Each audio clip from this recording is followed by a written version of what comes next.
नगरपंचायतीच्या इमारतीच्या भूमिपूजनाप्रसंगी उपस्थित असणारे आपल्या सर्वांचंच लाडकं नेतृत्व, राष्ट्रवादी काँग्रेस पक्षाचे राष्ट्रीय अध्यक्ष, राज्याचे लाडके उपमुख्यमंत्री आदरणीय अजितदादा पवार, व्यासपीठावर उपस्थित असणारे आपले आधारस्तंभ, राष्ट्रवादी काँग्रेस पक्षाचे प्रदेशाध्यक्ष सन्मान्य सुनीलजी तटकरे साहेब, व्यासपीठावर उपस्थित असणारे सन्मान्य अनिकेतबाई तटकरे, सन्मान्य जिल्हाधिकारी जावळे साहेब, सन्मान्य पोलीस अधीक्षक आचल मॅडम, व्यासपीठावर उपस्थित असणारे सन्मान्य प्रवक्ते राजूदादा साबळे, कार्याध्यक्ष सुभाष केकाणे साहेब, तालुक्याचे अध्यक्ष नानासाहेब बौड, व्यासपीठावर उपस्थित असणारे आदरणीय भास्करदाजी विचारे साहेब, नगरीचे उपनगराध्यक्ष चंद्रकांतदादा रोडे, आदरणीय मंगेशभाई, व्यासपीठावर उपस्थित असणारे भारतीय जनता पक्षाचे सन्मान्य रातवडकीरजी असतील, त्यांचे सर्व सन्मान्य नगरसेवक पदाधिकारी, व्यासपीठावर उपस्थित असणारे युवकचे कार्याध्यक्ष सादाबजी गैबी, आमचे शेखर काका देशमुख, माणगाव तालुक्याचे अध्यक्ष काकासाहेब नवगणे, आदरणीय तांबेसाहेब, मुंबईचे संघटनेचे सन्मान्य तालुक्याचे अध्यक्ष जनार्दनदादा शिगवण, पंचायत समितीचे माजी सभापती रवीजी नटेसाहेब असतील, त्याचबरोबर या ठिकाणी उपस्थित असणाऱ्या महिलांच्या अध्यक्षा जान्हवीताई, नगरीच्या प्रथम नागरिक नगराध्यक्षा गोलपताई, जिल्हा परिषदेच्या माजी सभापती गीताताई, पंचायत समितीच्या माजी सभापती अक्षदाताई, व्यासपीठावर उपस्थित असणारे नगरपंचायतीचे सर्व सन्मान्य सभापती, नगरसेवक, नगरसेविका, शहराचे अध्यक्ष बुरावकर साहेब, महिलांच्या अध्यक्षा, या ठिकाणी उपस्थित असणारे तालुक्याचे आलेले सर्व सन्मान्य पदाधिकारी, माणगाव तालुक्यातून इंदापूर विभागातून आलेले सर्व सन्मान्य पदाधिकारी, आमचे उपस्थित असणाऱ्या जिल्हा परिषदेच्या माजी सदस्या रोडेकाकी, इथे उपस्थित असणारे मुंबईतील सर्व उपस्थित पदाधिकारी, तालुक्यातून मोठ्या संख्येने आलेले पदाधिकारी, आपल्या तळा शहरातून आलेले सर्व पदाधिकारी, सन्मान्य पत्रकार बंधू आणि भगिनींनो, मी सर्वप्रथम तर आपल्या सगळ्यांच्याच वतीने आदरणीय दादांचे या ठिकाणी मनापासून स्वागत या ठिकाणी करते। आज आपल्या नगरपंचायतीच्या इमारतीच्या भूमिपूजनासाठी आदरणीय दादा या ठिकाणी आपल्या विनंतीला मान देऊन आले। खरं तर आपल्याला सगळ्यांनाच माहिती आहे की महानगरपालिकेच्या निवडणुका चालू आहेत आणि राज्यामध्ये सगळ्याच महानगरपालिकेच्या निवडणुका चालू असताना आज आपल्या तळ्याच्या नगरपंचायतीच्या इमारतीच्या भूमिपूजनाला आदरणीय दादा आले, याच्यापेक्षा मोठा मान या तळा शहराला आणि तालुक्याला मिळू शकत नाही, असा आवर्जून आणि अभिमानाने उल्लेख मी या निमित्ताने करते।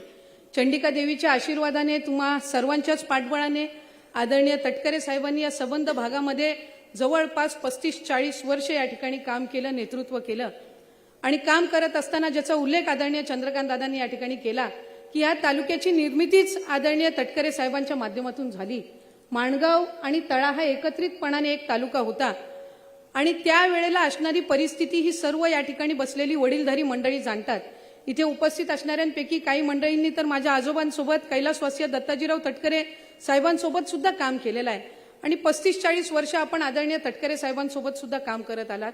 आपल्या सगळ्यांचा आशीर्वाद मला अनिकेत भाईंना सुद्धा त्या निमित्ताने मिळत आला आणि तळा तालुक्याची पूर्वीची परिस्थिती, आत्ताची परिस्थिती ही आपण सगळीच जण जाणता। 2015 साली ही तळ्याची नगरपंचायत दादा स्थापन झाली आणि ग्रामपंचायतीमधून त्यावेळेला आपल्या या श्रीवर्धन विधानसभा मतदारसंघामध्ये 3 नगरपंचायतीची स्थापना झाली। त्याच्यामध्ये माणगाव नगरपंचायत, तळा नगरपंचायत आणि म्हसळा नगरपंचायत। जिल्ह्यामध्ये एकूण 5 झाल्या, त्याच्यामध्ये पोलादपूर आणि खालापूर पण त्या ठिकाणी येते। आपल्या या श्रीवर्धन विधानसभा मतदारसंघामध्ये 2 नगरपरिषद, 3 नगरपंचायती ह्या त्या ठिकाणी येतात। त्यामुळे कुठलीही निवडणूक लागली तरी आमच्या इथं आचारसंहिता ही त्या ठिकाणी असतेच। पण काम करत असताना, निवडणुकीला सामोरं जात असताना, इतर वेळेला सार्वजनिक जीवनामध्ये काम करत असताना दादा आपली जी विचारसरणी आहे, आपली जी काम करण्याची पद्धत आहे, आदरणीय तटकरे साहेबांची जी काम करण्याची पद्धत आहे ती विकासाची आहे। कुठल्याही निवडणुकीला सामोरं जात असताना, जनतेपर्यंत पोहोचत असताना आम्ही विकासाच्या मुद्द्यावर त्या ठिकाणी काम करत असतो। कारण शेवटी जे आपल्याला संधी देणारे असतात त्यांना काम पाहायचं असतं, त्यांना हे बघायचं असतं की आपण ज्या विश्वासांनी यांना संधी दिलेली आहे ते त्याचं किती सोनं करतात। आणि आदरणीय तटकरे साहेबांना जसा आशीर्वाद या सर्व मंडळींनी दिला तसाच आशीर्वाद आपल्या या कन्येला, आपल्या धाकट्या भगिनीला सुद्धा आपण दिलात, याचंही मी या निमित्ताने आपल्या सर्वांचेच आभार त्या ठिकाणी मानते। कारण 2019 मध्ये दादा आपण मला संधी दिली, आदरणीय तटकरे साहेबांनी पक्षाने या ठिकाणी संधी दिली, राज्यमंत्री म्हणून मला काम त्या ठिकाणी करता आलं राज्यमंत्री म्हणून काम करत असताना पहिलं काम जर कुठलं केलं असेल तर वावे धरणामधून परवानगी घेऊन आपण नगरपंचायतीची पाणी पुरवठ्याची योजना जी आहे ती त्या ठिकाणी आपण दादा मंजूर करून घेतली आणि ज्याचा उल्लेख मगाशी उपनगराध्यक्ष महोदयांनी या ठिकाणी केला, ती 13 कोटीची पाणी पुरवठ्याची योजना ही दादा त्या काळामध्ये पहिल्यांदा आपण मंजूर केली. मधल्या कालावधीमध्ये आपण ज्या वेळेला सत्तेमध्ये नव्हतो त्यावेळेला ते काम थोडंफार रखडलं, पण नंतर त्या ठिकाणी नगरविकासच्या माध्यमातून आणि इतर योजनांच्या माध्यमातून त्या ठिकाणी ती निधीची पूर्तता झाली आणि जवळपास 50%हून अधिक काम त्या पाणी पुरवठा योजनेचं त्या ठिकाणी पूर्ण झालेलं आहे आणि पुढच्या 6 महिन्याच्या कालावधीमध्ये तेही काम त्या ठिकाणी आपलं पूर्ण होणार आहे. म्हणजे शहराला शुद्ध असं पाणी हे त्या निमित्ताने उपलब्ध होणार आहे. दादा, या शहरामध्ये 6000 अशी लोकसंख्या आहे, मतदान आहे. नगरपंचायतीचं म्हणजे ग्रामपंचायतीमधून नगरपंचायतीमध्ये रूपांतर झालं, त्याच्यामुळे नगरपंचायतीमध्ये रूपांतर झालं म्हटल्यावर आपल्याला अधिकचं विकास कामं मिळणार आणि प्रशासन हे गतिमान होणार ही साधारणपणे सर्व नागरिकांची त्या निमित्ताने अपेक्षा असते. पण नगरपंचायत 2015 मध्ये त्या ठिकाणी स्थापन झाली आणि नगरपंचायत स्थापन झाल्यानंतर ग्रामपंचायत म्हणजे जिल्हा परिषदेच्या माध्यमातून जे हस्तांतरीकरण होतं त्याच्यामध्ये जवळपास 2-4 वर्षाचा कालावधी गेला. त्याच्यानंतर नगरपंचायतीचे कर्मचारी असतील, इतर सगळ्या बाबी असतील, ह्या सगळ्या गोष्टींमध्ये पहिला जो कालावधी आहे तो त्या निमित्ताने गेला आणि मग नंतर 2020-21 मध्ये कोविडच्या संकटाला आपण सामोरे गेलो. कोविडच्या संकटातून बाहेर पडत असताना ज्या नगरपंचायतीच्या निवडणुका लागल्या त्याच्यामध्ये ह्या सगळ्या निवडणुका ह्या त्या ठिकाणी जाहीर झाल्या आणि त्याच्यातून मग आत्ताचे जे सर्व पदाधिकारी आहेत, नगराध्यक्ष सहित नगरसेवक आहेत, हे त्या निमित्ताने विराजमान झाले. या मधल्या कालावधीमध्ये प्रशासकीय इमारतीकडे अधिकची म्हणजे स्थानिक रस्ते असतील, स्ट्रीट लाईट असतील, पाण्याची सुविधा असेल, ह्या सगळ्या गोष्टींकडे आम्ही जास्ती लक्ष दिलं. त्याच्यामुळे प्रशासकीय इमारतीसाठी आम्हाला मंजुरी घेण्यासाठी जवळपास 2 वर्षाचा कालावधी त्या ठिकाणी गेला आणि आज जवळपास 8.5 कोटीची ही नगरपंचायतीची इमारत ही आपण त्या ठिकाणी महाराष्ट्र शासनाच्या वतीने, महायुती सरकारच्या वतीने आपण मंजूर करून घेतली, ज्याचा 50% निधी हा त्या ठिकाणी वितरित झालेला आहे. माझी खात्री आहे की मार्च महिन्याच्या आपल्या अर्थसंकल्पीय अधिवेशनाच्या कालावधीमध्ये उर्वरित निधी सुद्धा दादा आपल्या माध्यमातून आम्हाला त्या ठिकाणी प्राप्त होईल. मी कार्यक्रमाच्या निमित्ताने आदरणीय मुख्यमंत्री देवेंद्र फडणवीस साहेब, आदरणीय उपमुख्यमंत्री एकनाथजी शिंदे साहेब यांचेही या निमित्ताने आभार मानीन. भारतीय जनता पक्षाचे सुद्धा आज नगरसेवक या निमित्ताने, त्यांचे पदाधिकारी सुद्धा कार्यक्रमाच्या निमित्ताने सहभागी झालेले आहेत आणि काम करत असताना आम्ही एकच धोरण या ठिकाणी ठेवलं की तळा शहरामध्ये अधिकचं विकास काम हे त्या निमित्ताने आम्हाला करायचं आहे. कुठेही लोकांना, जनतेला असं वाटतं कामा नाही की आमची नगरपंचायत झाली तर कुठे नुकसान झालेलं आहे. उलट अधिकाधिक त्याच्यामध्ये विकास कामांना गतीच मिळते, असं त्या ठिकाणी आम्हाला इथल्या जनतेपर्यंत सुद्धा पोचवायचं आहे. दादा, आम्ही अभिमानाने उल्लेख करतो की छत्रपती शिवाजी महाराजांची स्मारकं अनेक आहेत, शिवसृष्टी त्या ठिकाणी आहेत, पण महाराष्ट्रामध्ये छत्रपती शिवाजी महाराजांचं मंदिर कुठे असेल तर ते आमच्या तळा शहरामध्ये पुसाटी गावामध्ये आहे. त्यामुळे त्या मंदिराला सुद्धा जिल्हा नियोजनच्या अंतर्गत, त्याचबरोबर ग्रामीण पर्यटन विकास अंतर्गत जवळपास 85 लाखाचा निधी आज आपण उपलब्ध करून दिला.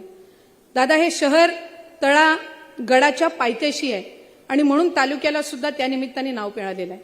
हा तळागड जो आहे त्याला जाणारा रस्ता असतील, तिथल्या सुविधा असतील, ह्या आम्ही मधल्या कालावधीमध्ये केला. पण हा गड हा केंद्रशासित आहे, म्हणजे तिथल्या आर्किओलॉजिकल डिपार्टमेंट, आर्किओलॉजी ऑफ इंडियाकडे असल्यामुळे इथं काम करत असताना आम्हाला काही मर्यादा त्या निमित्ताने येतात.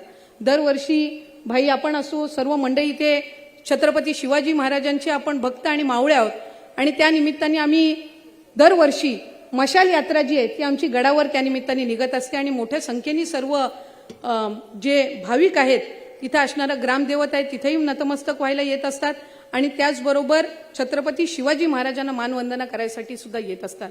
आमची या निमित्ताने दादा विनंती राहील की मधल्या मंत्रिमंडळाच्या आपल्या बैठकीमध्ये एक निर्णय असा झाला होता की काही मोजके गड किल्ले हे जे केंद्राकडे आहेत ते जर आपण आपल्या महाराष्ट्राच्या सांस्कृतिक विभागाकडे, गड किल्ले विभागाकडे जर आपण मागवले तर तिथं काम करणं आपल्याला अधिकचं सोपं जाईल.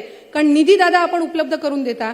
आज जिल्हा नियोजनमध्ये दादा आपल्या पुढाकारातून गड किल्ले आणि स्मारकांच्या रक्षकासाठी एक राखीव निधी घेण्याचा एक ऐतिहासिक निर्णय दादा आपल्या माध्यमातून त्या ठिकाणी झाला आणि तो निधी आम्हाला या ठिकाणी या तळा गडापर्यंत सुद्धा पोचवायचा आहे.